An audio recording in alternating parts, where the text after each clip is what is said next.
Bonjour les amis, on va parler du secteur qui fait plus des riches. Écoutez,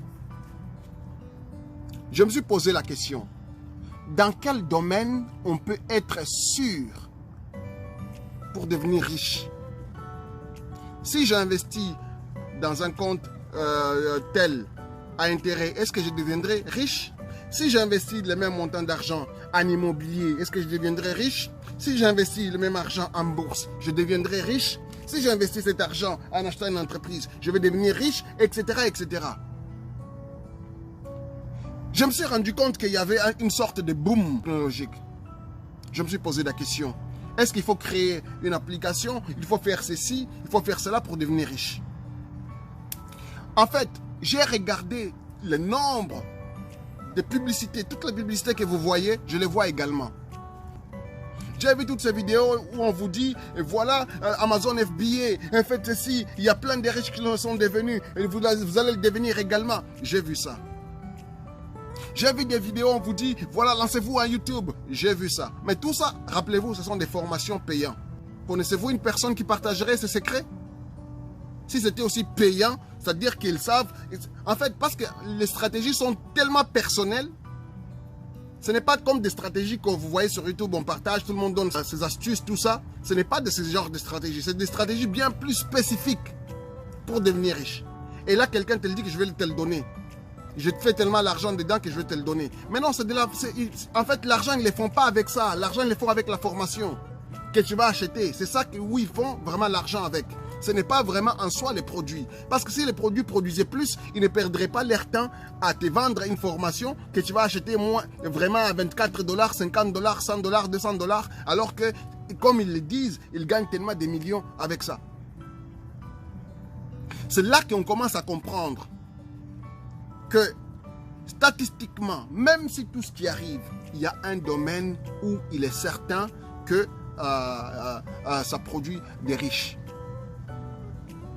Et ce domaine, c'est l'immobilier. Il est statistiquement prouvé, depuis plus de 100 ans, 89% des riches de ce monde proviennent de l'immobilier. 89% de tous les riches de la planète viennent de l'immobilier. Malgré tout ce qu'on entend du boom technologique, malgré tous les réseaux sociaux, malgré tout ça, mais ça reste que 89% de tous les riches du monde, c'est grâce à l'immobilier.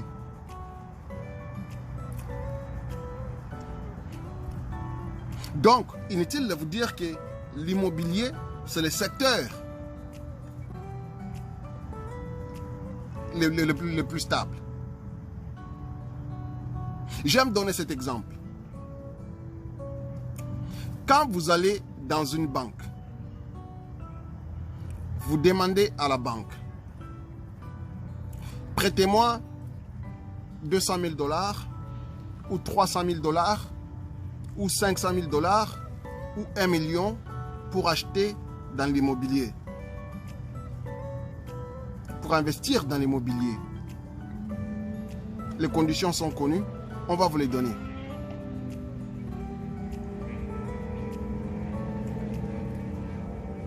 Quand vous allez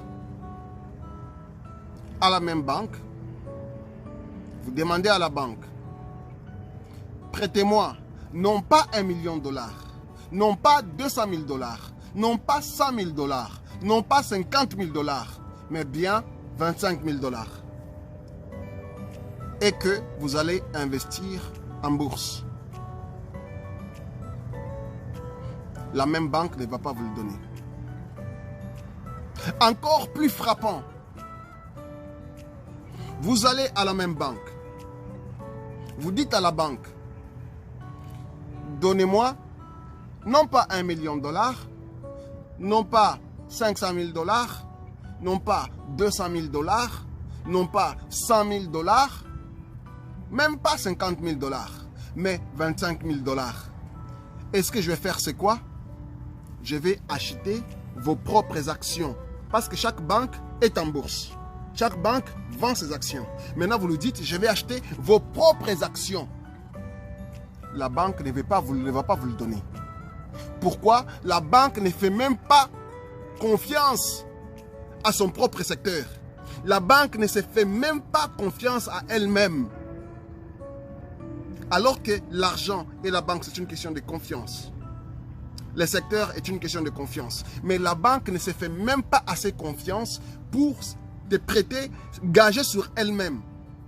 Parce qu'en te prêtant l'argent, la banque parie sur elle-même, parie sur sa propre réussite. Mais la banque ne peut pas te prêter l'argent même pour ça. Parce que c'est risqué. Et le seul domaine dans lequel la banque, même si la maison n'appartient pas à la banque, mais la banque est quand même prête à te donner l'argent, c'est l'immobilier. Donc, inutile de te dire que l'immobilier, c'est le secteur où il faut y aller. Évidemment, tout le monde ne réussit pas en immobilier. Évidemment, tout le monde peut réussir aussi ailleurs. Mais ici, je te parle de la proportion. Maintenant, l'immobilier, c'est grand. L'immobilier, c'est tellement énorme. Il faut maintenant choisir sa niche. Il ne faut pas dans l'immobilier faire comme tout le monde. Ceux qui réussissent en immobilier, j'ai remarqué, sont les gens qui ont ciblé ce qu'ils vont faire. Mais certains aussi, même s'ils ne ciblent pas, ils font exactement ce que tout le monde fait, ils réussissent quand même. C'est une question simplement d'être sérieux en immobilier. Quand tu es sérieux, tu vas réussir. C'est une question de connaître juste un minimum de calcul. Quand tu le sais, tu vas réussir.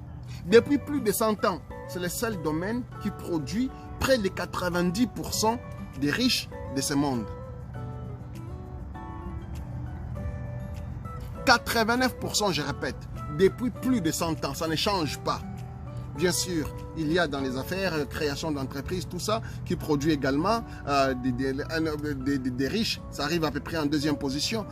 Donc, mais c'est à 10% là, se partage combien de secteurs? Parce que près de 90%, c'est l'immobilier.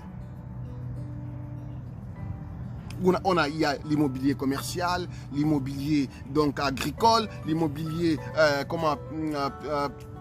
résidentiel. Donc voilà, c'est tellement l'immobilier est grand. Et même là encore, on peut faire, il y a par exemple quelqu'un qui fait du Airbnb, c'est de l'immobilier.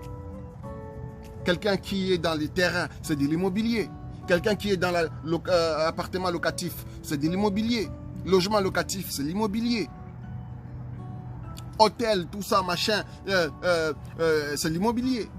Aller dans des locations saisonnières comme des chalets, etc., c'est l'immobilier. Donc l'immobilier est tellement grand.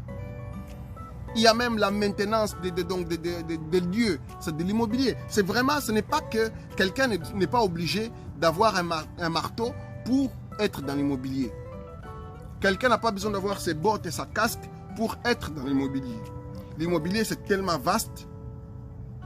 Chacun a une possibilité de faire quelque chose en immobilier.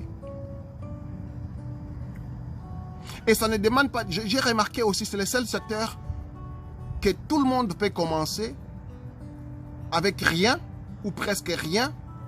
Et tout le monde a la chance de réussir. Je ne vois pas quelqu'un commencer une entreprise quelconque sans argent. Mais l'immobilier, j'ai l'impression que c'est possible. Déjà même pour ta propre maison.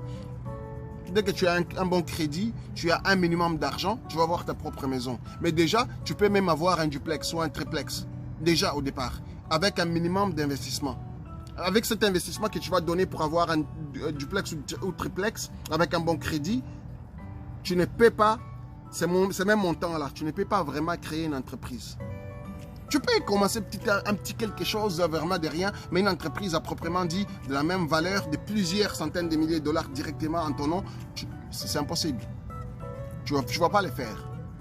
Donc l'immobilier devient un secteur très intéressant. C'est un secteur très intéressant. Tu regardes la plupart des riches. Donald Trump a fait son argent en immobilier. Bien sûr, il y en a beaucoup d'autres qui ne l'ont pas fait en immobilier. Voilà, je peux citer Bill Gates, je peux citer Jay-Z, je peux citer Warren Buffett, je peux citer... Dans chaque domaine, on peut trouver quelqu'un qui est devenu riche. Mais la proportion de tous les domaines, quel est le domaine le plus dominant, l'immobilier. Et donc, on a le choix de se comporter comme une banque ou de se comporter comme un casino. C'est-à-dire qu'on parie sur la stabilité ou on parie sur le hasard. Quand on parie sur la stabilité, on se comporte comme une banque, mais on fait confiance à ce qui fonctionne, à ce qui a prouvé tout au long de l'histoire que ça fonctionne, c'est-à-dire l'immobilier. Évidemment, il faut prendre des risques dans la vie, mais il faut prendre aussi des risques calculés. Quand tu es tellement sûr, tellement sûr de ce que tu fais qui n'a rien à voir avec l'immobilier, ben fais-les. Après tout, tu suis ton instinct. Dans beaucoup de domaines, ça passe ou ça casse. Soit tu es ruiné, ou soit ça marche et tu deviens très riche. C'est soit tu es ruiné, ou soit ça marche et tu deviens très riche. Tu révolutionnes tout ça, le monde ou ton secteur ou ton domaine, et ça marche pour toi. Et ou soit, tu deviens vraiment ruiné, une personne ruinée, c'est-à-dire tu perds tout ce que tu avais. Ça, c'est dans tous les domaines, j'ai envie de dire, sauf l'immobilier. L'immobilier, tu peux perdre, mais pas perdre tout quand même. Et même, les chances de perdre ne sont pas élevées. Tu n'as que 10% des taux d'échec. Évidemment, 10% c'est beaucoup parce que la proportion des gens qui se lancent en immobilier est trop grande. Parce que chaque jour, vous allez voir que la population mondiale augmente. Et la population mondiale augmente, donc les besoins en immobilier aussi augmentent. Et donc, quand les besoins en immobilier augmentent, ben, le nombre de gens qui sont dans l'immobilier aussi augmente. 10%, c'est beaucoup. 10% des gens qui ne deviennent pas riches en immobilier, c'est beaucoup. Ça veut dire qu'ils deviennent riches dans d'autres choses. Mais il y a des chances quand même de côtoyer tout ce monde dans l'immobilier et quand même se créer quand même de la place et faire de l'argent.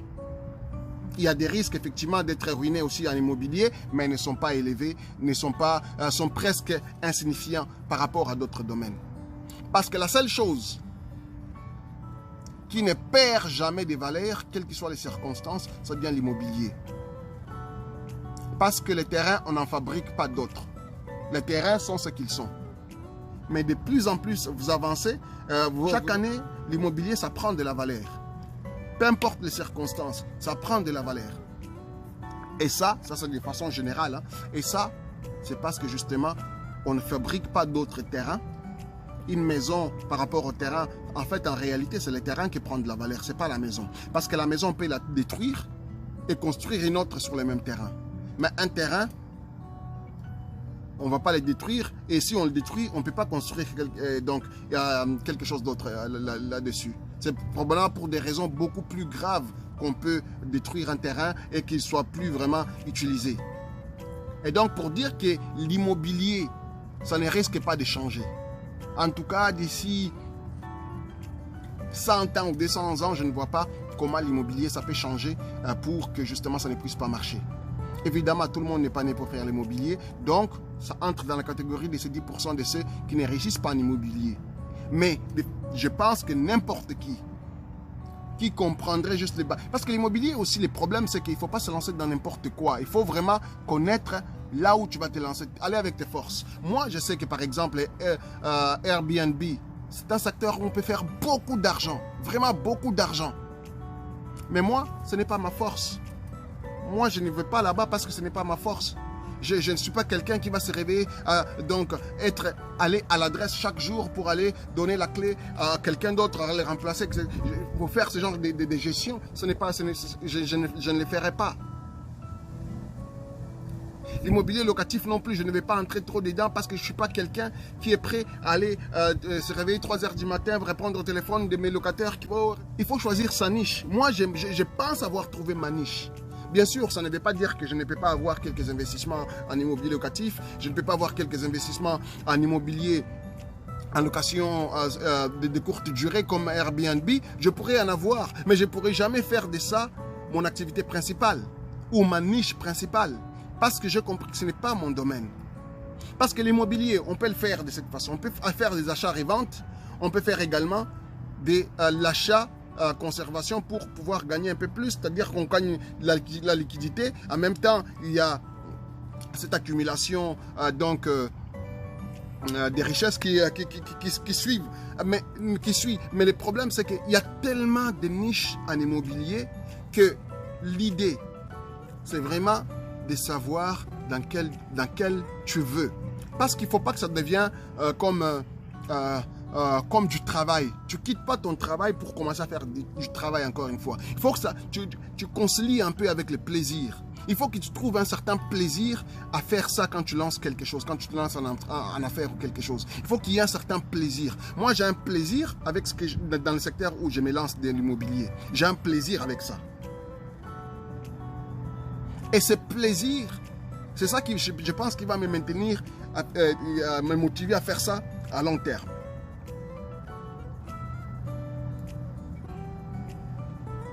Donc, l'immobilier, malgré tout ce qu'on peut dire de l'immobilier, malgré tout ce qu'on peut dire des autres domaines, malgré tous les rêves qu'on peut vous vendre sur Internet pour devenir riche, pour devenir ceci, l'immobilier reste la façon la plus certaine de faire de l'argent. C'est certain, en immobilier, tu vas faire de l'argent. C'est certain. Ça, c'est selon mes calculs, c'est selon ce que je lis, c'est selon ce que je vois, c'est selon mes analyses. Maintenant, à chacun de faire ses propres analyses, de voir si l'immobilier, ça pourrait être quelque chose de bien. Mais j'ajoute que si ça ne marche pas, ça a à voir avec le secteur d'intérêt. Est-ce que ça rejoint vraiment ton intérêt personnel, l'immobilier? Est-ce que tu es vraiment fait pour l'immobilier? Quoi que l'immobilier est fait pour tout le monde.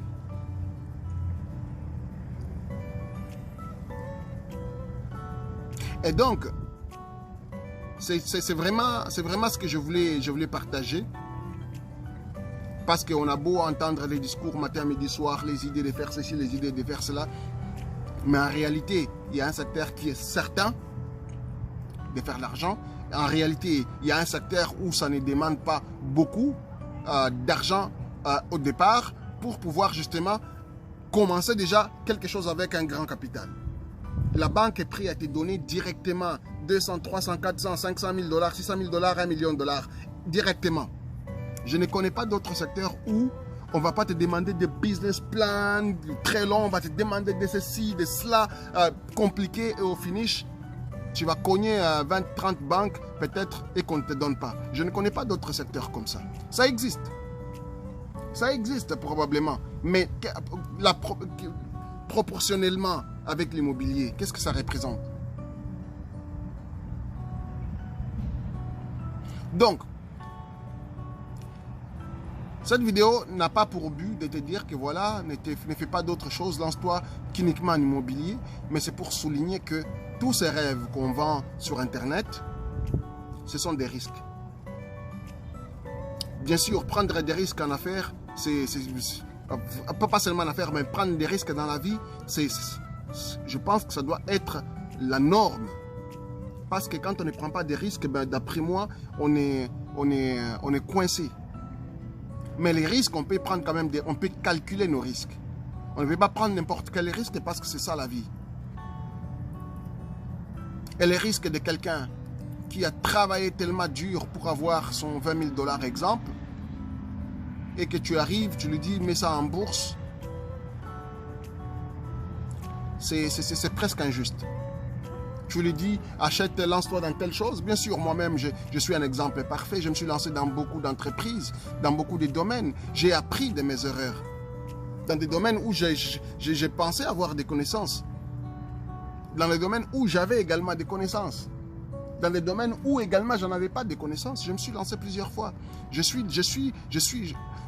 appris de moi-même. J'ai appris de certains domaines. Faire de l'import-export, j'ai fait tout ça. J'ai appris de ça également. Il y a des façons de faire de l'argent avec ça, il y a des façons de faire de l'argent avec ça. Mais quand tu es maintenant dans un état d'esprit où tu dois vraiment affairiste, c'est péjoratif, je sais, mais je le dis quand même. Mais en ce moment-là, tu vas regarder maintenant, est-ce que je le fais pour gagner un petit, mais je prends trop de temps, plusieurs mois pour faire un petit bénéfice comme ça, ou j'investis dans quelque chose qui ne me demande presque rien, que ça devient comme une petite activité secondaire, mais où le profit est presque 30, 40, 50%. Où je vends des glaces et puis j'ai un bénéfice de peut-être, je sais pas moi, 1% au quotidien. Ou même si j'ai 50% de bénéfices, mais dans la crème, mais je vends des crèmes à $1 ou à $2. Et donc, même si ça me produit $1 de plus par crème, mais il faut maintenant analyser tout ça. Savoir, ça me prend tel nombre d'heures à faire ça et le pourcentage d'intérêt que je gagne dedans, des profits, et ça, par rapport à X, l'immobilier, tu es certain de faire de l'argent. Tu es certain de faire de l'argent si tu fais au minimum bien ce que tu es censé faire. Tu gagnes de l'argent.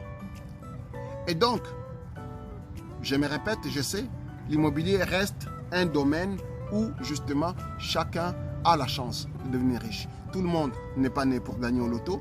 Tout le monde n'est pas né pour hériter d'une tante ou d'un oncle quelconque. Tout le monde n'est pas né pour gagner dans la criminalité. Et donc, les choix qui restent à la majorité des gens, c'est de créer une entreprise. Là, on parle d'à peu près 5-6% des gens qui deviennent riches avec ça. Ou on fait quelque chose d'autre, on invente quelque chose d'extraordinaire. Encore peut-être 2 ou 3% des gens qui deviennent riches avec ça. Même pas peut-être 1% des gens qui deviennent riches avec ça. Ou on se lance dans quelque chose où on a plus de chances de devenir riche. C'est-à-dire l'immobilier. Je pense que le choix est clair. Le choix est clair. L'immobilier, encore une fois, c'est vaste. Ça peut être des gens qui donnent de la formation en immobilier. Ça peut être un service de conciergerie.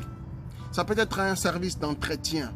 Ça peut être vraiment, l'immobilier est grand et vraiment vaste.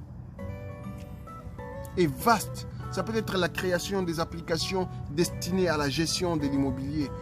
Ça peut être vraiment, c'est vaste, vaste, vaste. Et il y a l'argent pour tout le monde. Et donc, la question, c'est de savoir dans quelle niche je vais me lancer de l'immobilier pour pouvoir justement faire ma place. Voilà, si vous aimez les contenus qu'on présente, écoutez, partagez-les, likez nos vidéos, ça va nous aider à pouvoir justement augmenter notre audience. Et puis, si vous avez d'autres façons de faire, si vous avez une analyse différente, ben, vous pouvez le dire dans